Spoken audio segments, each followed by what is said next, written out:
కరీంనగర్లోని 42 మురికివాడల ప్రజలు సీఎం రాక కోసం ఆత్రంగా ఎదురుచూశారు. అయితే ఈ నెల 23వ తేదీన జరగాల్సిన సీఎం జిల్లా పర్యటన అనివార్య కారణాల వల్ల వాయిదా పడడంతో నిరుపేద ప్రజలు హతాశులయ్యారు.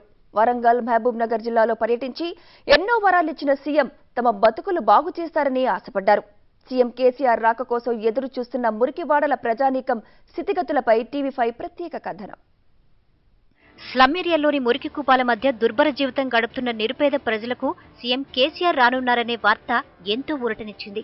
అయితే ఈ నెల 23న జరగాల్సిన సీఎం పర్యటన రద్దు కావడంతో కరీంనగర్లోని 42 మురికివాడల ప్రజలు హతాశులయ్యారు. నగరంలోని మొత్తం 50 డివిజన్లలో 42 డివిజన్ల మురికివాడలుగా ఉన్నాయి. మొత్తం జనాభా 2,87,000 కాగా స్లమ్ ఏరియాలో 1,24,000 మంది నివసిస్తున్నారు. ఈ మురికివాడలు సమస్యల వలయంలో కొట్టుమిట్టాడుతున్నాయి. పారిశుధ్య లోపం, డ్రైనేజీ సమస్య, మంచినీటి కొరత తదితర ఎన్నో సమస్యలు స్లమ్ ఏరియా ప్రజలను పట్టిపీడిస్తున్నాయి.